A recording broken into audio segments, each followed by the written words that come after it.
नमस्कार। आज की इस विशेष चर्चा में आपका स्वागत है। हमारे सामने आज एक बहुत ही प्रेरणादायी विचारों का संग्रह है, जीत की राह, सफलता के सूत्र।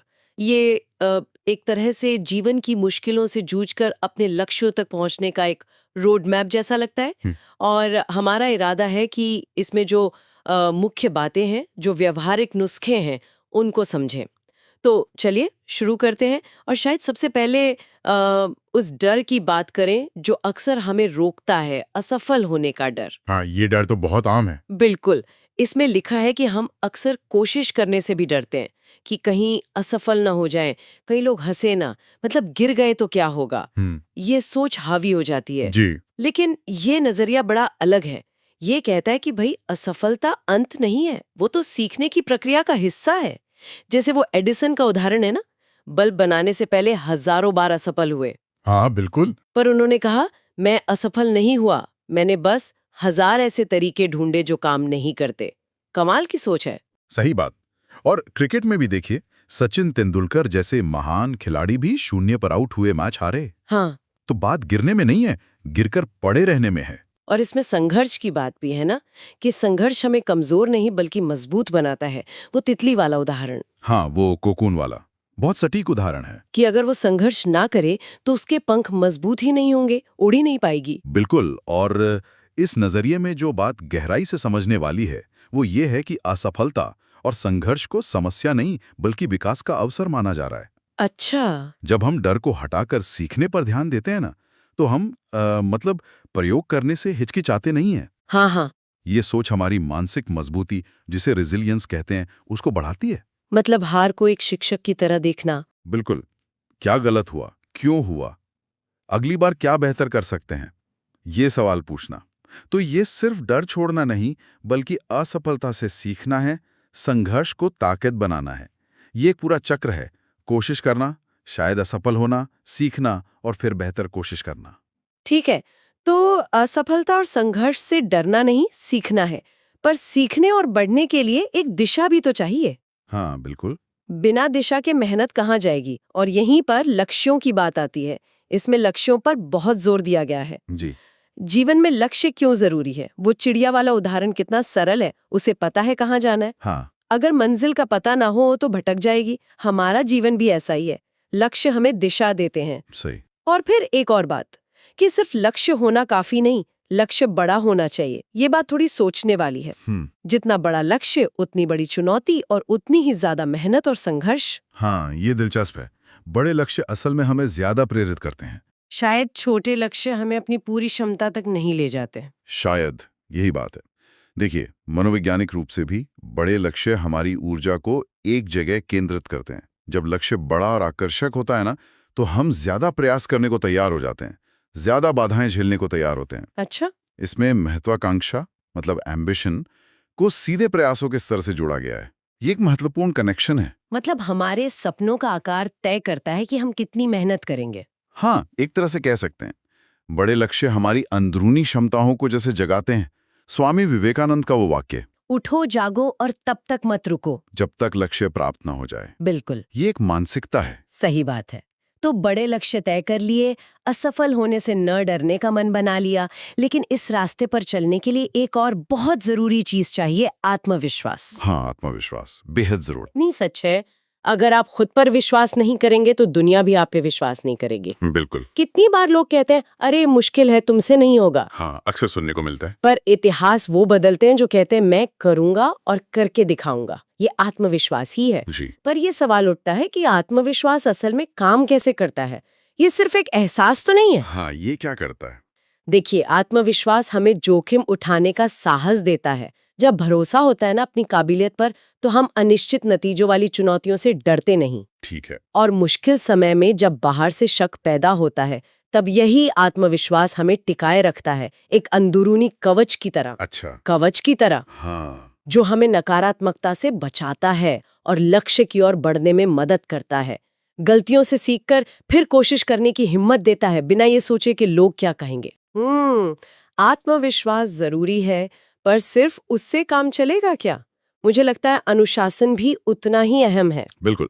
स्रोत तो अनुशासन को जीवन की सबसे बड़ी कुंजी कहता है। हाँ, और उदाहरण भी दिए हैं, सैनिक, छात्र, खिलाड़ी, सब अनुशासन के बल पर ही सफल होते हैं। सही बात है। सिर्फ टैलेंट या इच्छा काफी नहीं है, रोजमर्रा के जीवन में अनुशासन चाहिए। और अनुशासन के साथ जुड़ा है समय का मूल्य।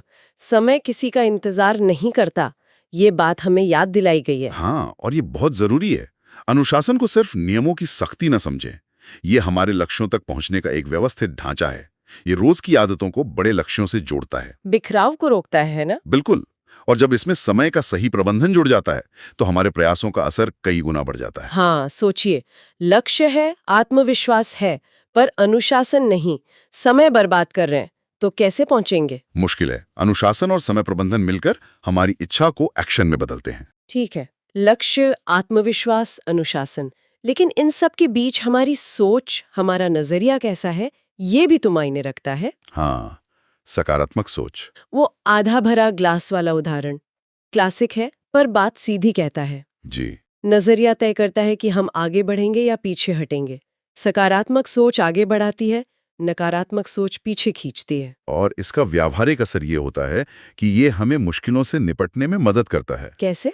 जब हम सकारात्मक होते हैं तो हम समस्याओं को अंत नहीं, चुनौती की तरह देखते हैं। हमारा दिमाग समाधान खोजने पर लगता है, रोने पर नहीं। अच्छा, मतलब मुश्किल में भी अवसर देखना। हाँ, और ये हमें लचीला बनाता है। गिरने के बाद जल्दी उठ खड़े होने की क्षमता देता है। निराशा में भी उम्मीद जगाए रखता है। तो ये सिर्फ अच्छा महसूस करना नहीं, बल्कि मुश्किलों से बेहतर तरीके से निपटने का एक टूल है। ये सारे तत्व, लक्ष्य, आत्मविश्वास, अनुशासन, सकारात्मक सोच, संघर्ष को स्वीकारना, इन सब का मकसद क्या है आखिर? मेरे ख्याल से सपनों को हकीकत में बदलना। हाँ, बिल्कुल। सपने देखना तो आसान है, बहुत लोग देखते हैं, पर उन पर मेहनत करने वाले कम होते हैं। जी। डॉक्टर कलाम की वो बात कितनी सही है। सपना वो नहीं जो सोते समय देखते हैं, सपना वो है जो सोने न दे। क्या बात है। स्रोत का संदेश साफ है, सपनों को सच करना है तो मेहनत करनी होगी, पसीना बहाना होगा, कोई शॉर्टकट नहीं है। और यहाँ हम देख सकते हैं कि कैसे ये सारे सिद्धांत जुड़े हुए हैं। सपने हमें क्यों बताते हैं। हाँ, वो चिंगारी देते हैं। बिल्कुल। और बाकी सिद्धांत, लक्ष्य, आत्मविश्वास, अनुशासन, सकारात्मक सोच, संघर्ष, ये हमें कैसे का रास्ता दिखाते हैं। अच्छा, सपने मंजिल है तो ये रास्ते के नक्शे और संसाधन। हाँ, कुछ ऐसा ही। बिना सपनों के मेहनत दिशाहीन है और बिना मेहनत के सपने सिर्फ कल्पनाएं। और जब मेहनत करेंगे तो उतार चढ़ाव तो आएंगे ही, कभी सफलता, कभी असफलता। जाहिर है। और यहीं पर फिर से वो हार वाली बात आ जाती है। इसमें फिर दोहराया गया है कि हार से डरने वाला जीत नहीं सकता। हाँ। इसका मतलब ये नहीं कि हार अच्छी लगती है, दुख तो होता है, हाँ, वो तो स्वाभाविक है। लेकिन नजरिया ये है कि हर हार एक सबक है। वो बताती है कि कहाँ कमी रह गई, क्या सुधारना है। बिल्कुल। हर हार में अगली जीत की तैयारी छुपी है, अगर हम सीखना चाहें तो। ये बात हमारी शुरू की चर्चा को और पुख्ता करती है। सिर्फ डरना बंद नहीं करना, बल्कि सक्रिय रूप से सीखना है। जी हाँ, हर परिणाम चाहे अच्छा हो या बुरा हमें कुछ सिखाता है। ये निरंतर सुधार की प्रक्रिया है। लेकिन इन सब में खुद को प्रेरित कैसे रखें? बाहर की प्रेरणा तो ठीक है, पर वो हमेशा नहीं रहती। सही बात है। इसीलिए इसमें आत्म प्रेरणा पर इतना जोर है, अंदर की आग। हाँ, वो आईने में देखकर खुद को हौसला देना, हाँ मैं कर सकता हूँ, मैं हार नहीं मानूंगा। बिल्कुल। क्योंकि बाहरी प्रेरणा कुछ समय काम करती है, पर लंबी दौड़ में अपनी अंदरूनी आवाज ही साथ देती है। अगर हम खुद को प्रेरित नहीं कर सकते तो कोई और कब तक करेगा? सही। और ये अंदरूनी प्रेरणा ज्यादा टिकाऊ इसलिए होती है क्योंकि हमारे अपने मूल्यों, अपने लक्ष्यों से जुड़ी होती है। अच्छा, ये किसी बाहरी इनाम पर निर्भर नहीं करती। नहीं, ये हमें आत्मनिर्भर बनाती है। जब प्रेरणा अंदर से आती है तो मुश्किल समय में भी हम टिके रहते हैं, क्योंकि वो हमारा अपना संकल्प होता है। ये वो इंजन है जो हमें चलाता रहता है। बिल्कुल। इसमें इतिहास के कुछ नायकों का भी जिक्र है ना, जैसे महाराणा प्रताप, महात्मा गांधी, भगत सिंह। हाँ, उनके संघर्ष और दृढ़ता के उदाहरण दिए गए हैं। ये कहानियां सिर्फ किस्से नहीं, ये सबूत है कि जिन सिद्धांतों की हम बात कर रहे हैं, दृढ़ता, समर्पण, आत्मविश्वास, संघर्ष, इन्हीं से इतिहास बनता है। जी, ये उदाहरण इन सिद्धांतों को जीवंत बनाते हैं। और आखिर में युवाओं के लिए खास संदेश है, उन्हें देश की रीढ़ बताया गया है। हाँ, भविष्य निर्माता। उनसे कहा गया है कि अपनी ऊर्जा और सपनों को मेहनत, ईमानदारी, अनुशासन से सही दिशा दें। ये एक तरह से इन सभी सूत्रों को भविष्य के निर्माण से जोड़ता है। हाँ, कि अगर युवा पीढ़ी इन्हें अपना ले तो देश आगे बढ़ेगा। बिल्कुल। ये दिखाता है कि ये सिद्धांत सिर्फ व्यक्तिगत सफलता के लिए नहीं, इनका सामाजिक और राष्ट्रीय महत्व भी है। ये उदाहरण और युवाओं का आह्वान, ये इन सभी विचारों को एक बड़े संदर्भ में रखता है और उन्हें ज्यादा प्रासंगिक बनाता है। तो अगर हम इस पूरी चर्चा का सार निकालें तो जीत की राह का सबसे बड़ा संदेश क्या है? मेरे ख्याल से तो यही है, कभी हार मत मानो। हाँ, ये मूल मंत्र लगता है। गिरो तो उठो, थको तो आराम करो, पर रुको मत। लोग मजाक उड़ाएं तो उसे प्रेरणा बनाओ। सही। और वो पंक्ति याद रखने लायक है, कठिनाइयां इंसान को तोड़ने नहीं आती बल्कि उसे मजबूत बनाने आती हैं। बहुत खूब। ये स्रोत व्यक्तिगत हिम्मत, बड़े सपने और लगातार कोशिश पर जोर देता है, जो बहुत प्रेरणादायक है। हाँ, पर यहाँ एक विचारणीय पहलू ये भी है कि ये सिद्धांत जो इतने व्यक्तिगत प्रयासों पर केंद्रित हैं, क्या ये टीम वर्क पर भी लागू हो सकते हैं? अच्छा सवाल है। जहां सफलता एक व्यक्ति पर नहीं बल्कि कई लोगों पर निर्भर करती है। हाँ। क्या साझा लक्ष्य, सामूहिक आत्मविश्वास, एक टीम के रूप में संघर्ष करना, क्या ये विचार इन्हीं सिद्धांतों से विकसित हो सकते हैं? ये सोचने वाली बात है। बिल्कुल, इस पर आगे सोचा जा सकता है। तो आज की एक गहरी पड़ताल यहीं समाप्त होती है। उम्मीद है कि जीत की राह से निकले ये सूत्र आप सबको प्रेरणा देंगे। उम्मीद तो यही है। शायद सबसे बड़ी सीख यही है कि सपने देखना जरूरी है, पर उससे भी ज्यादा जरूरी है उन सपनों के लिए आखिरी दम तक लड़ने का हौसला रखना। बिल्कुल। क्योंकि जीत अंततः उसी की होती है जो लड़ता रहता है। धन्यवाद। धन्यवाद।